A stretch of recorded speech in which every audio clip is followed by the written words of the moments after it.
오늘 말씀의 제목은 예수님을 바로 알자, 이런 말씀의 제목으로 함께 은혜 나누려고 합니다.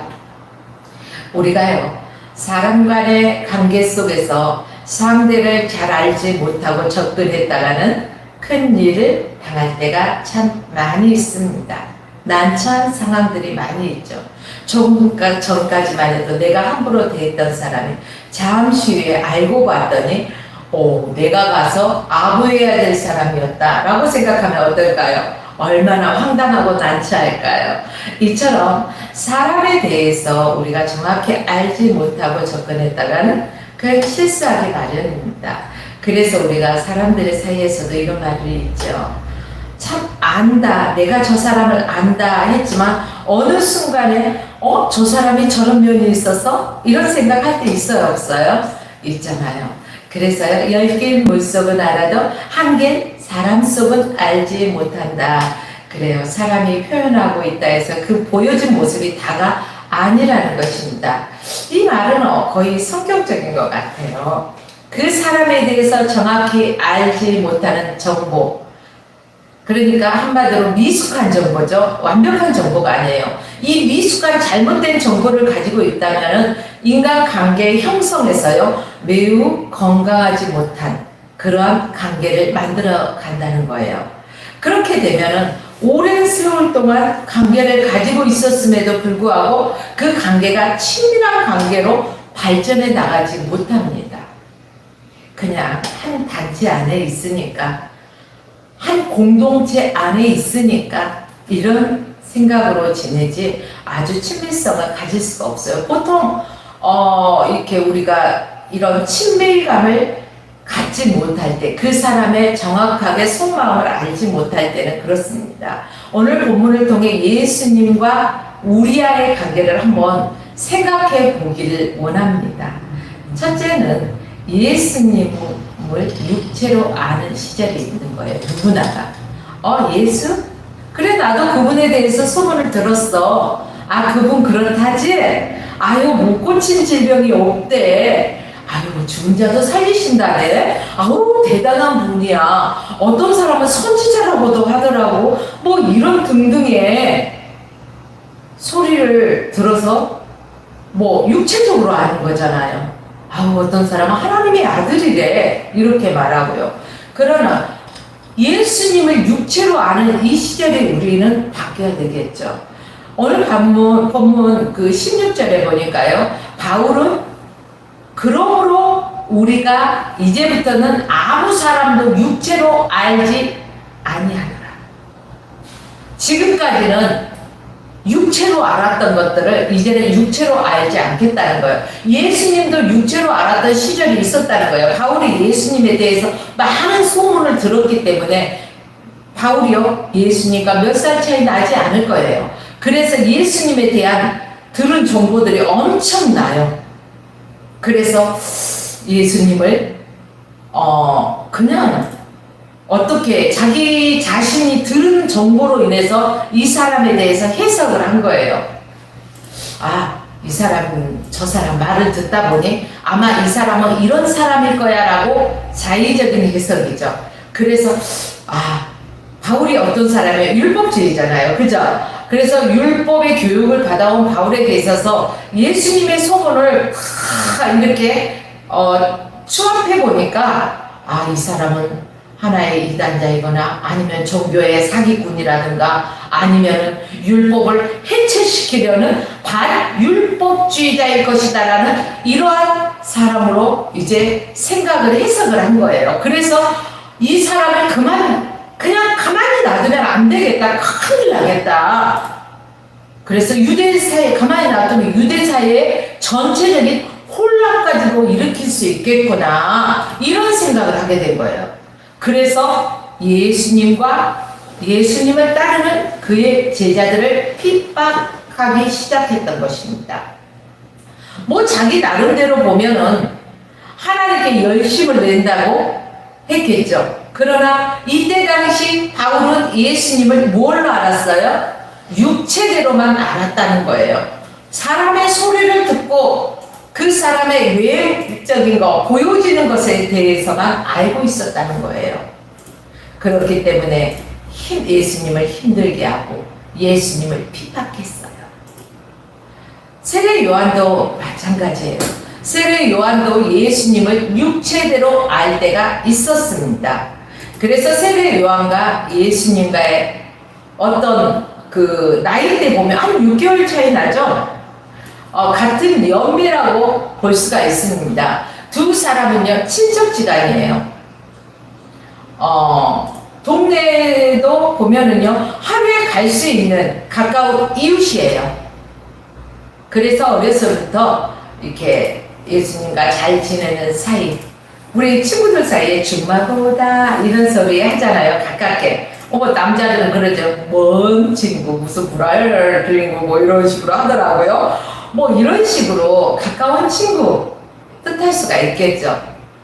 자, 예수님에 대해서 누구보다도 잘 알고 예수님에 대해서 설명할 수 있었던 이러한 사람이 세례 요한이었는데, 이러한 세례 요한까지도 예수님에 대해서는 바로 육체로 알고 있을 때가 있었다는 것입니다. 자, 예수님에 대한 어떠한 신앙 고백이 없었어요. 자라나면서. 그쵸? 그것을 봤을 때 육체로 알았다. 우리가 알 수 있습니다. 사람들을 자기에게 모이게 하고 또 하나님의 큰 부분인 은혜와 하나님의 그 사랑을 전하기보다는 하나님의 심판을 선포했었어요. 누가? 세례 요한이. 이때는 예수님을 육체대로 알았을 때 하나님의 은혜와 사랑보다는 하나님의 심판과 또 정죄를 선포했다는 것입니다. 도마는 어땠을까요? 도마 역시 예수님을 육체로 알았습니다. 도마는 3년 동안 예수님을 따랐어요. 그 3년 동안 예수님과 함께하는 예수님의 제자였잖아요. 자, 이가 함께 예수님과 함께 먹고 자고 삶을 공유했어요. 그럼에도 함께 먹고 자고 하면 그 사람에 대해서 알지 않을까? 우리 보편적인 생각이잖아요. 그런데 예수님을 육체대로만 알았다는 거예요. 내가 경험한 예수님만 안 거예요. 인간적인 모습만 본 거예요. 베드로를 비롯한 다른 제자들도 마찬가지였어요. 그렇기 때문에 그들은 주님의 손에 휘어지지 못하고 예수님과 다른 목표로 나갔던 것입니다. 시기야, 또 탐내, 높은 자리를 탐냈잖아요. 서로. 오늘 한국교회 1천만 명이라는 많은 사람들이 교회를 다니고 있습니다. 이 많은 사람들 중에 예수님을 육체대로 아는 사람들이 아직도 많이 있다는 것입니다. 오늘 이 예배를 동참한 사랑하는 성도 여러분, 또 화평방송, 축복방송, 화평미디어를 시청하는 애청자 성도 여러분, 여러분들께서는 오늘 예수님을 육체대로 알고 있습니까? 아니면 성령 안에서 온전히 예수님을 알고 있습니까? 예수님의 예수님을 육체대로 알았을 때 예수님의 사역적인 역사적인 인물로, 또 예수님을 도덕적인 위인으로, 종교적인 하나의 교주와 같은 정도로만 아는 그런 분들도 많이 있다는 것입니다. 결과는 어떻게 될까요? 이렇게 예수님을 육체대로 알고 지낸다면 10년, 20년 교회를 다닌다 해도 예수님의 영향권 안에 있지 못하다는 것입니다. 내가 믿고 싶으면 교회 나와. 예수 믿는다. 또 내 마음이 조금 섭섭이가 찾아오면은 아이고 난 누구누구 계셨어. 누구누구 어째서. 그리고 교회도 안 나와. 전혀 예수를 알지 못하는 사람들과 같이 똑같은 삶을 살아. 이게 바로 육체대로 예수를 알았던 사람들의 모습에서 나올 수 있다는 것입니다. 선택권이 누구에게 있어요? 이런 사람은 선택권이 내게 있기 때문에 내가 예수님을 믿어야 되겠다, 안 믿을 거다, 마음대로 하는 거예요. 내 육체대로 사는 거예요. 이게 육체대로 예수를 아는 사람들에게서 발견할 수 있는 상황이라는 거예요. 예수님을 향해서 눈물을 흘려보지도 못하고 예수님을 향해서 사랑을 고백해보지 못한 사람들, 이러한 사람들이라는 거예요. 그렇게 다녀도 예수님은 진정으로 그들을 알지 못하잖아요. 세월이 흘려도 그 사람들은 변화가 없어요. 여러분, 저와 여러분들은 예수님을 어떻게 알아야 될까요?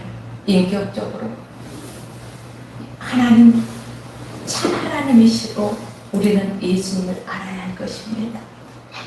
교회조차도요, 오늘날 교회조차도 종교 집단으로 알고 있는 사람들이 많이 있어요. 교회가 종교 집단입니까?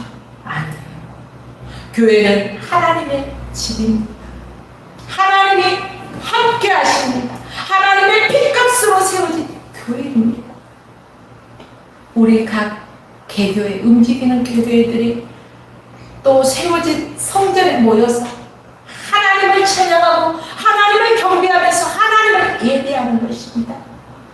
여러분들이 육체대로 알고 그냥 육체의 생각대로 이 시간에도 그냥 자리 매고만 왔다가 가면은 주님과 상관없는 시간이 되는 거예요.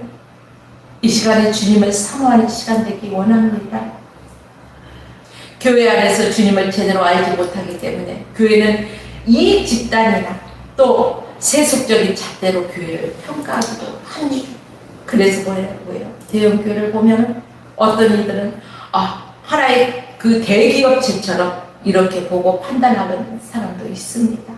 그러나 여러분, 큰 교회든 작은 교회든 다 역할이 있습니다. 우리의 신체 머리끝부터 발끝까지 보면은요, 하는 기능이, 부위가 다 다르잖아요. 그런데 모든 기능이 이 지체를 위해서 움직여지잖아요. 그러듯이 큰 교회든 작은 개척교회든 할 것 없이 하나님의 영광을 위해서 연합되어져야 되는 거예요. 큰 교회는 큰 교회가 할 수 있는 일이 있고 작은 교회는 작은 교회에서 할 수 있는 일이 있습니다. 각자의 위치에서 하나님의 영광을 위해서 살아갈 수 있고 그 역할을 감당하는 교회가 되어야 할 것입니다. 이것이 바로 예수님을 우리가 바로 알아야 된다는 얘기입니다. 구원의 육체대로 안다면 구원의 확신이 있는 사람이에요? 없는 사람이에요? 예수님을 아직도 육체대로만 알고 있다는 그 사람에게는 구원의 확신이 없어요. 아유, 죽어봐야 천국이 있는지 지옥이 있는지 알지. 예수 믿는다고 하면서 확신이 없기 때문에 그렇습니다. 예수님을 바로 알지 못하기 때문에 그런 소리를 하는 거예요.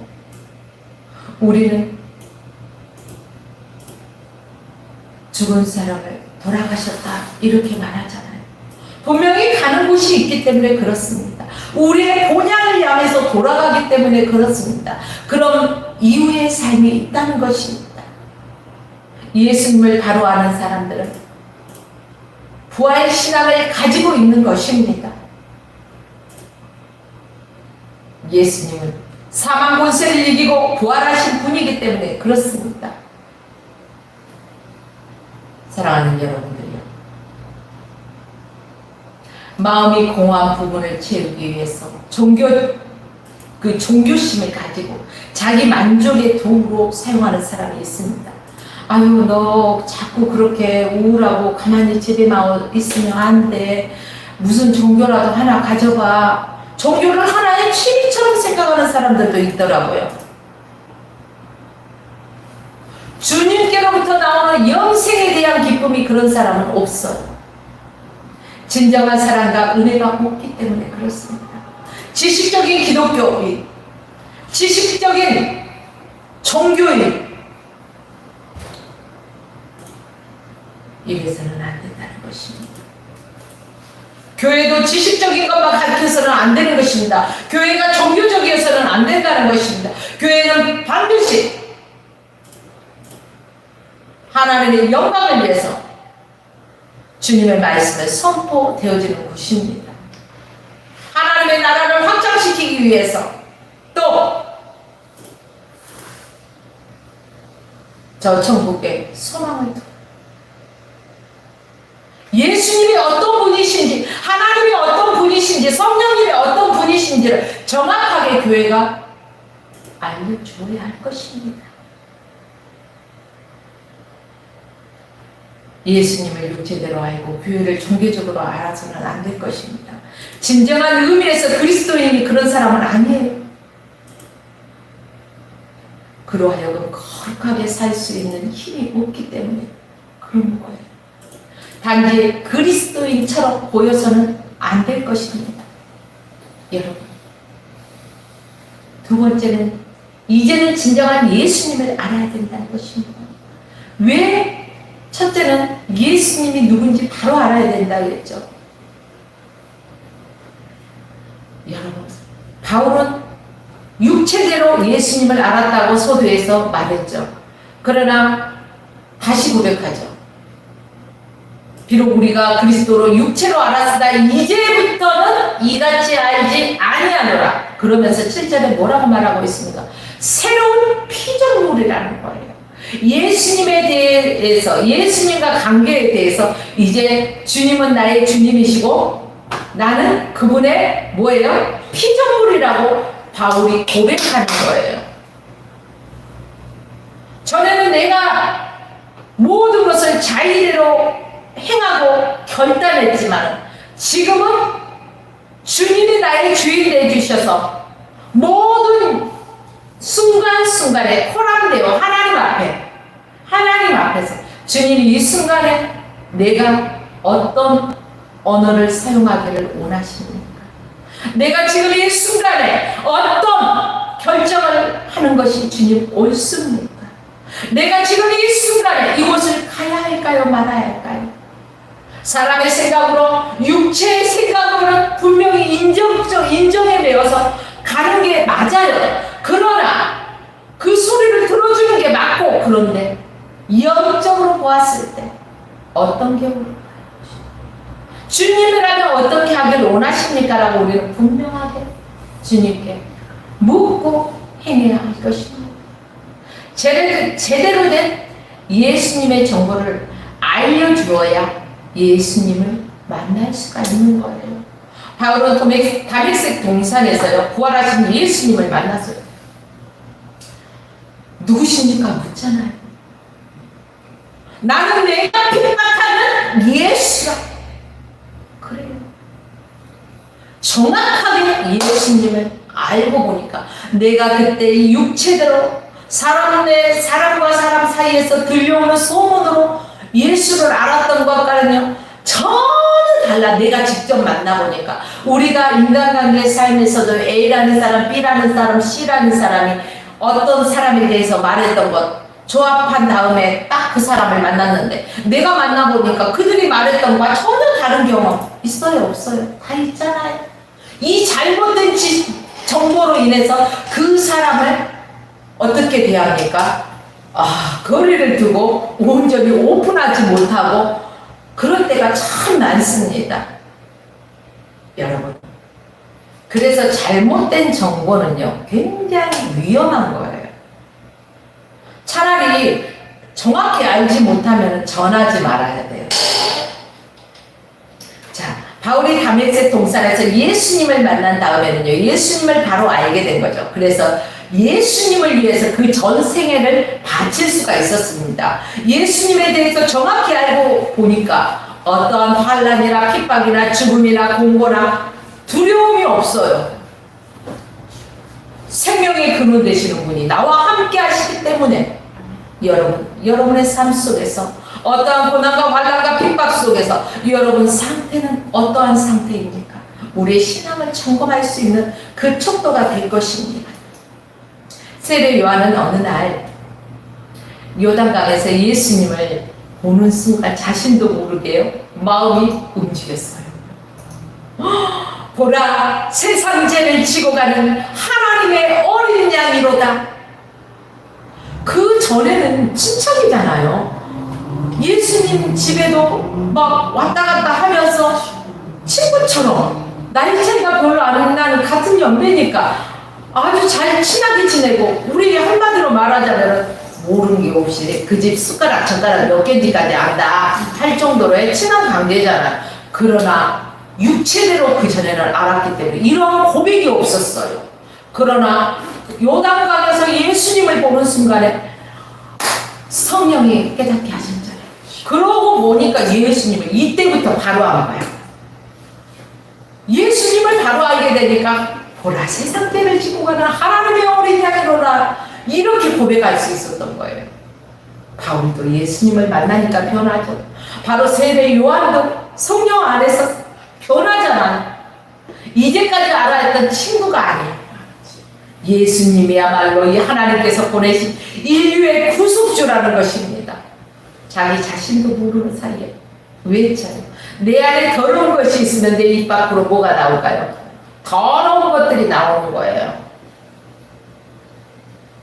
시기 질투가 많은 사람은 이 안에서 누구를 자꾸 나보다 잘되는 꼬락서니를 못 보고 그냥 아주 시기 질투만 터져나오는 거고, 그런데 내 안에 성령이 아주 충만하면은요, 누가 아무리 쓴소리를 하던 찌르던 어쩌던 하하하하 호호호호 웃으면서 그래 그럴 수도 있어, 주님의 마음으로 온유한 마음으로 사랑하는 마음으로 관대하게 우리가 대할 수 있지 않습니까? 우리가 성령이 충만하지 못할 때는요, 아무 일도 아닌 걸로 불끈불끈 솟아날 때가 있죠. 뭐가? 화가. 그러나 성령이 충만할 때는 그 어떤 말을 해도 우리는 다 이기고 나갑니다. 사랑하는 여러분들이요. 그래서 우리는 예수님을 제대로 알아야 합니다. 예수님을 육체적으로 아는 것은 지금 이 자리에서 끝내야 돼요. 이제는 예수님을 만나십시오. 말씀이 육신되어 오셨잖아요. 우리 예수님을 바로 합시다. 지식으로 알았던 예수님을 그 지식적으로 알고 있을 때는 나에게 아무런 영향력도 없던 그러한 분이었지만, 인격적으로 예수님을 만나니까 내 안에 성령의 역사가 분리되지 일어나니까 막 외치는 곳마다 주님에 대해서, 주님의 영광을 위해서 하나님의 나라를 선포하는 거예요. 그때 성령의 역사가 일어나는 것입니다. 도마는요, 3년 동안 예수님에게 많은 교육을 받았죠. 그런데도 예수님을 제대로 알지 못했어요. 늘 의심하고 확실성이 없었어요. 그래서 도마는 부활하신 예수님을 만났을 때도 제대로 알지 못했습니다. 그런데 예수님 부활하신 후에 이제 예수님의 내가 그 예수님의 그 손에 못자국을 보고 뭐 옆구리에 손을 넣어보지 않고는 믿지 않겠노라, 이러한 불확실성에 의심 많던 도마가 예수님을 만났어.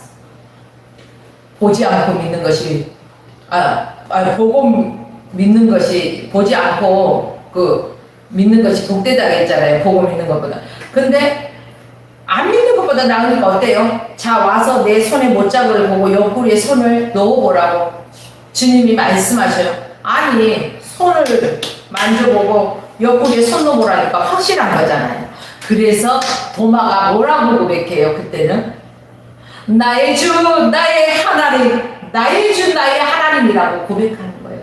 이게 실제 고백이에요. 오늘도 저와 여러분은 주님을 나의 주, 나의 하나님으로 고백할 수 있어야 돼요. 우리가 알고 있는 예수님은 어떤 예수님입니까? 성경 속 문자화된 예수님입니까? 어떤 분에게는 그런 예수님이겠죠. 지식적으로 알았던 예수님입니까? 부활하신 예수님, 지금도 살아 계신 하나님으로서 예수가 진짜 예수라는 것입니다. 예수님이 우리를 변화시킬 수 있습니다. 사람은 저 사람은 안 돼 라고 포기하지만 우리 주님은 결코 포기하지 않으십니다. 왜요? 주님은 원하시면 깨끗게 하실 수 있고 변화시킬 수 있는 분이기 때문에 그렇습니다. 사랑하는 여러분, 하나님은 지금도 살아계십니다. 예수가 진짜 예수님이십니다. 하나님으로서 예수가 진짜 예수님이심을 믿으십시오. 세 번째는 예수님을 알려면은 사람의 본성이 아니라 하나님의 본성을 알아야 되겠죠. 사람은 누구나 본성이 있어요, 없어요? 아유, 저 사람 타고난 본성이 그래요. 네가 이해해. 많이들 그래요. 누구나 이 본성은 부모님 그렇잖아요. 내가 은혜에 태어날 때 내 엄마라는 거 봤어요? 아니, 태어났는데 깐난 애기가 아무것도 모르는데 근데 어떻게 내 부모인지 알아요? 본성으로 알게 되는 거예요. 자식도 내 자식이라는 걸 본성으로 알게 되잖아요. 그 애기가 젖 먹는 거 누가 가르쳐 줬어요? 안 가르쳐줘도 어떻게 그냥 엄마 젖을 촉촉촉 빨아. 이야, 이거 본성이에요. 그리고 남성은 어때요? 여성만 보면은 끌리네 그래요, 자꾸. 어디서 들어본 것 같아요. 또 여성은 어때요? 남성을 보면 끌리네. 그래서 스파크가 막 일어나잖아요. 끌리다 보니까. 이게 누가 가르쳐줬어요? 남성 여성 만나면 끌리라고 가르쳐줬어요? 아니잖아요. 이게 본성이에요. 그러면 여러분, 누가 죄지으라고 가르쳐줬어요? 아니죠. 그런데 가르쳐주지도 않았는데 죄를 지어. 생각으로 지어. 입으로 지어. 행동으로 지어. 마음으로 지어. 안 가르쳐줬거든요. 근데 이게 본성이 그렇다 보니까, 죄의 본성이 있다 보니까 그래요. 이렇게 본성은 인간 누구에게나 있는 거예요. 이것이 육체대로 아는 본성이에요. 이런 본성은 종교에서도 나타나는 거예요. 종교적으로 누구나 초월자를 믿고 싶다거나 이상적인 뭐예요? 인간을 따르고자 하는 것. 그런 본성이 누구나 인간들은 있다는 것입니다. 하나님께 영혼을 사모하는 마음을 영적인 동물인 인간에게 주셨기 때문에 그래요. 여러분, 이런 본능으로 예수님을 따릅니다. 이런 따름은 그런데 한계가 있다는 거예요. 하나님은 무한하신 하나님이시지만 피조물의 인간은 한계가 있다는 거예요. 육체대로 아는 거기 때문에 한계가 있는 거예요. 믿음의 주권도 내가 갖고 있다 보면 한계가 있는 거예요. 종교를 인간성 향상이나 내 힘으로 안 된다는 것을 타력, 뭔가를 해보려고 종교적으로 의지해서 이런 해석이 나오는 거예요. 이런 의지는 결국 예수님을 육체대로 알고 기독교를 내 지식적으로 판단해 버리는 것입니다. 이것이 교회에 길들여지는 것이 모방에 불과하다. 이런 말씀입니다. 하나님을 믿는 것은 하나님의 본성을 믿어야 한다고 분명히 말씀을 드렸습니다. 하나님의 본성으로 예수님을 대할 때 예수님을 바로 알게 될 수가 있겠죠. 자연스럽게 하나님을 아버지 그래요. 나의 육신의 부모님이 나를 낳는 건 내 두 눈으로 그 현장에 그 자리에서 보지는 못했지만 아버지라는 걸 알잖아요. 이렇듯이 우리는 하나님을 믿는 것이 하나님의 본성으로 믿어질 때 하나님을 아버지라고 부르게 됩니다. 세상에 하나님을 알지 못하는 사람들이 하나님을 아버지라고 부르던가요? 하나님 아버지라고 부르던가요? 아니죠. 하나님의 자녀들만 하나님을 나의 아버지, 나의 아버지라고 부르는 거예요. 이런 본성은 바울로 하여금 예수님과 바른 관계를 만들어주는 거예요. 바울은 예수님과의 십자가 예수님과의 바른 관계가 이렇게 형성된 다음에요. 십자가만을 자랑해요. 예수님의 죽으심이 그를 구원하게 했다는 사실을 바울이 믿는 거예요. 하나님께서 주신 본성으로 알게 됐다는 것입니다. 이후 바울은 어떻습니까? 자기 생명도 아끼지 않았습니다. 주님에 대한 열정과 감격으로 살아갔습니다. 자기의 모든 것들을 배설물로 여겼습니다. 여러분, 육체대로 사는 사람은 학벌을 따집니다. 지식을 따집니다. 명예를 따집니다. 권력을 따집니다. 얼마나 가졌냐, 부를 따집니다. 그러나 바울도 최고의 학문을, 최고의 가문의 그런 사람이에요. 그러나 예수님을 바로 안 이후로부터 그 모든 게 배설물로 여겼다는 것입니다. 배설물 깨끗한가요? 더럽잖아요. 배설물 옆에 지나가라면 좋아요? 싫죠. 근데 그러한 배설물로 여기는 것들을 우리는 육체대로 살아갈 때는 그것들을 좋아서 쫓아간다는 거예요. 전혀 천국 가는데 도움은 안 돼요. 우리가 가지고 갈 수 있는 건 오직 예수를 바로 알고 하나님이 본성으로 예수를 바로 알 때 그 믿음을 가지고 가는 것입니다. 사랑하는 여러분들이요. 이렇게 바울이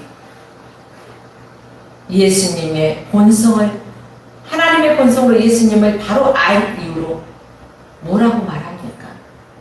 모든 세속 군주들에게요, 다 나와 같이 되기를 원한다, 이렇게 말했습니다. 그러므로 우리는요, 삶이 뭐가 돼야 될까요? 본이 되는 삶이 되어야 돼요. 바울이 본이 되는 삶을 살기 때문에 다 나와 같이 되기를 원한다는 거예요. 전에는 내가 이런 것들을 위해서 살았지만 지금은 예수를 위해서 살아간다는 거, 하나님의 영광을 위해서 살아간다는 거, 이것들을 너희들도 보고 배우기를 원한다는 거예요. 요한도 자기 본성으로는 예수님을 육신의 동생 정도로 알았습니다. 그는 누구의 아들이며 그가 태어날 때 어떤 어떤 풍속이 있었는지, 어떤 얘기들이 있었는지, 이런 것들에 대해서 아는 정도에 불과했다고 말씀드렸습니다. 그러나 그가 하나님께서 그의 눈을 열어주시는 순간, 그가 예수님이 하나님의 어린 양이라는 사실을 바로 알게 되었죠. 그리고 비켜서는 법을 배웠습니다.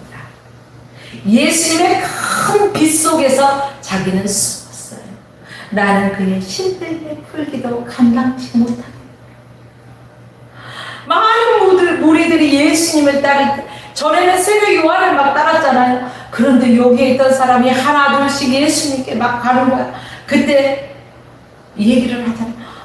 예수님한테 다 간다고. 얘기를 하니까 뭐라고요? 나는 그의 신들의 풀기도 감당치 못한다고, 그에게 가는 것이 맞다고 하잖아요. 여러분, 예수님을 증거하는 사역으로 요한도 마지막을 장식합니다. 반모섬에서 그가, 그렇잖아요, 마지막 사람. 그러면서도 그의 삶은 후회하지 않는 삶이었습니다. 왜 후회하지 않았을까요? 예수를 바로 알았기 때문에 후회하지 않아요.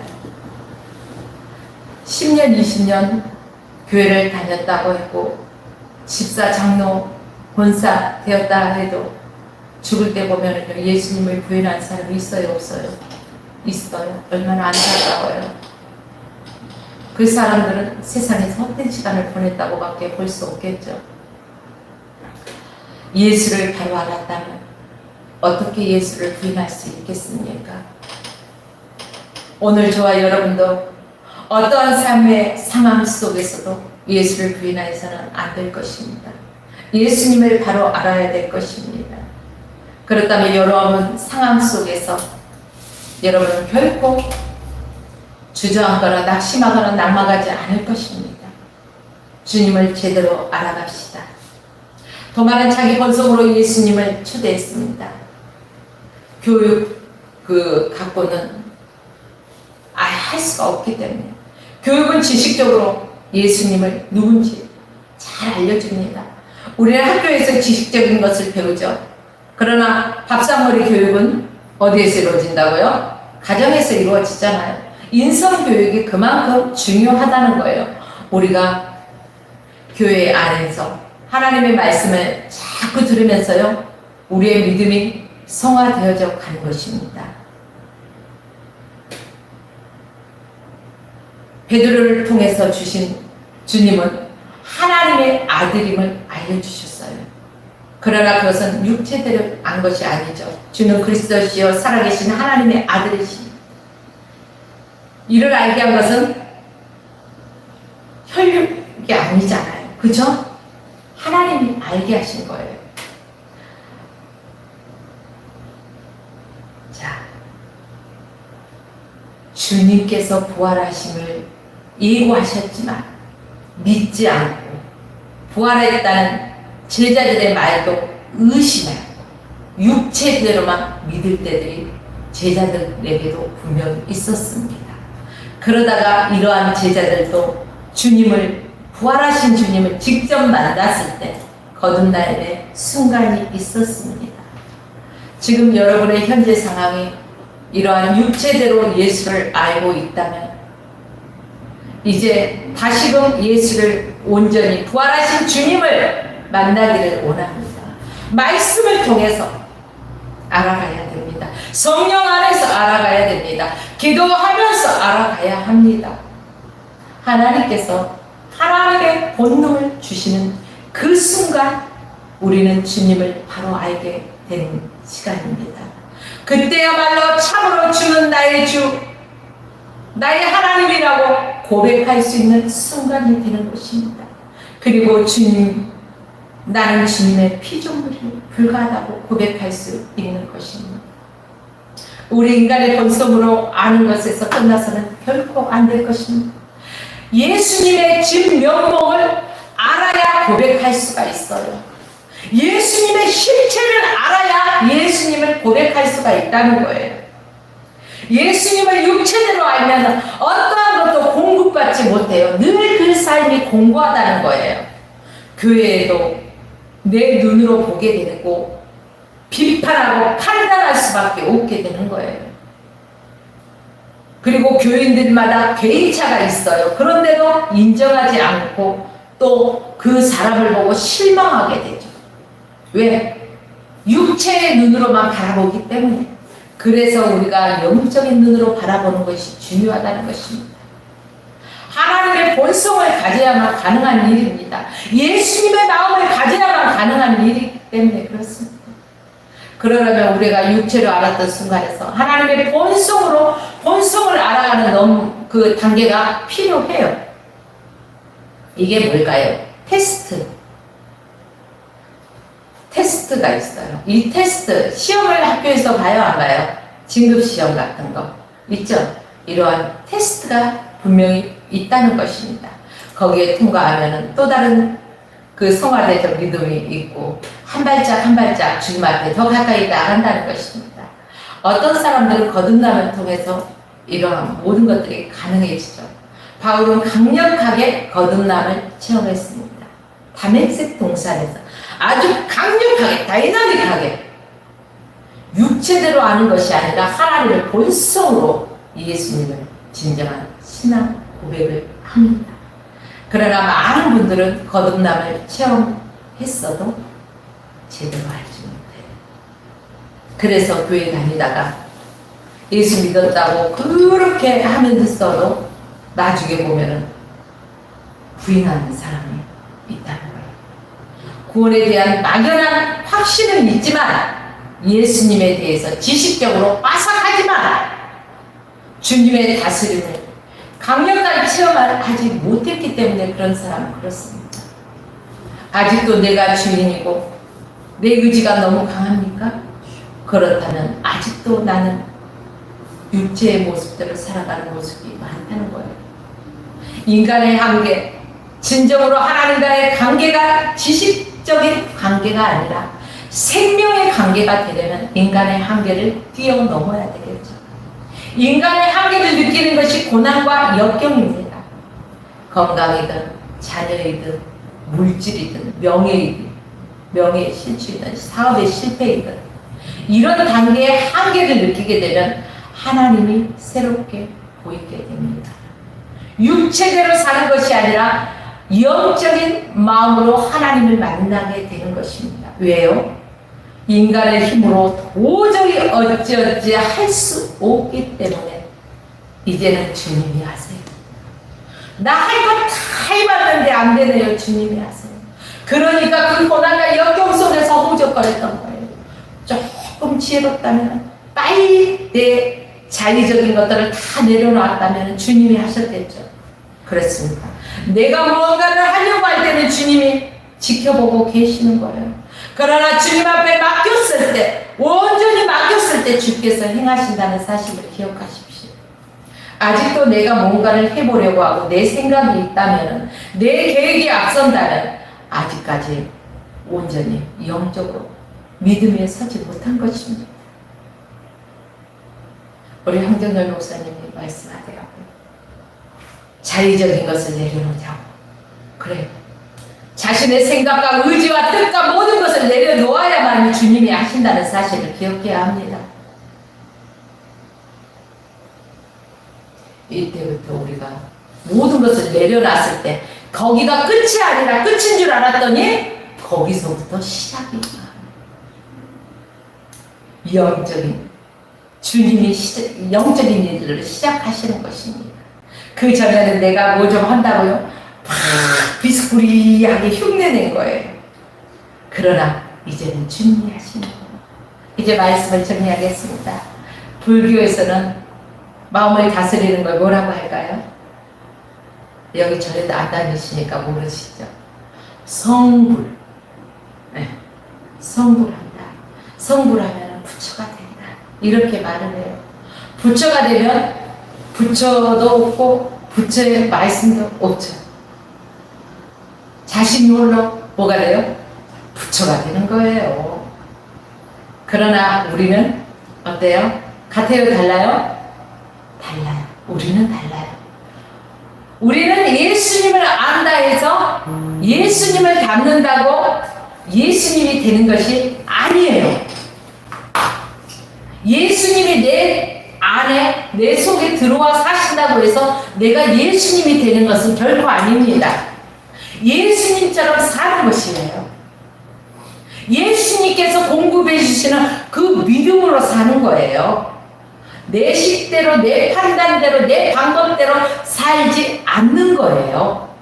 오직 예수님의 말씀이 내 안에서 나를 주장하고 계시고 내가 절대적인 그 주님의 영향권 안에 있는 거예요. 전에는 내 주권대로 살았는데 지금은 내 주권이 없어지고 예수님의 주권, 주님의 주권, 예수님의 영향권 안에 있어. 이것이 바로 새로운 피조물이 된 인간의 특징이라는 것입니다. 이런 사람은 하나님의 본성으로 사는 것입니다. 여러분, 전자에 말씀드린 것과 지금 말씀드린 것, 여러분은 어떤 삶을 살아가고 계십니까? 저는 여러분의 영적인 상태를 알지 못하지만 이 말씀에 비춰보면 여러분의 영적인 상태를 여러분께서 체크해 보십시오. 그리고 회개할 부분은 회개해야 할 것입니다. 그리고 빨리 내 믿음이 어디에서 떨어졌나 체크하고 주님 앞에 달려나와서 다시금 말씀 안에서 서기 위해서 우리는 늘 기도와 말씀으로 찬양으로 우리는 살아가야 할 것입니다. 사랑하는 여러분들, 신앙생활은 교회에 다니는 것이 아니라 예수님을 믿고 인간의 본성대로 예수님을 아는 것이 아니라 하나님의 본성으로 예수님을 아는 것입니다. 많은 사람들이요, 교회에 나오면서 뭐라고 하는 줄 아세요? 나 오늘 예배 보고 왔어? 예배 보면은 구경꾼이에요. 그쵸? 자, 이 구경꾼, 예배 보았다? 그러면은 아직도 육체대로 살아 예수님을 보고 육체의 소욕을 따라서 살아가는 사람이 많겠죠? 그러나 하나님 앞에 예배 드렸다. 이 말이 맞는 거죠? 그래요. 우리는 소유물, 하나님의 피조물이에요. 이 피조물이 주인께 경배하고 찬양하고 영광 올려드리면서 예배하는 거예요. 예배를 드리는 거예요. 누구께? 주인께 예배를 드리는 거예요. 찬양을 올려드리는 거예요. 감사를 드리는 거예요.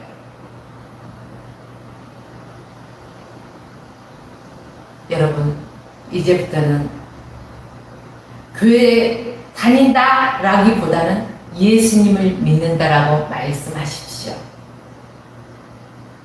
예배 본다가 아니라 예배를 드립니다라고 말씀하십시오. 우리가 하나님의 본성대로 예수 그리스도를 알아가기를 원합니다. 그래야 우리가 예수님을 닮아가게 되고 예수님이 내 안에서 흘러나오는 것입니다. 이제 육체대로 알고 신앙생활하던 자리에서 새 피조물, 새로운 피조물로 주님을 예배하면서 주님의 영향권 안에서 풍성한 삶을 누리시는 저와 여러분의 삶이 되시기를 주의 이름으로 축원드리며 말씀을 마칩니다.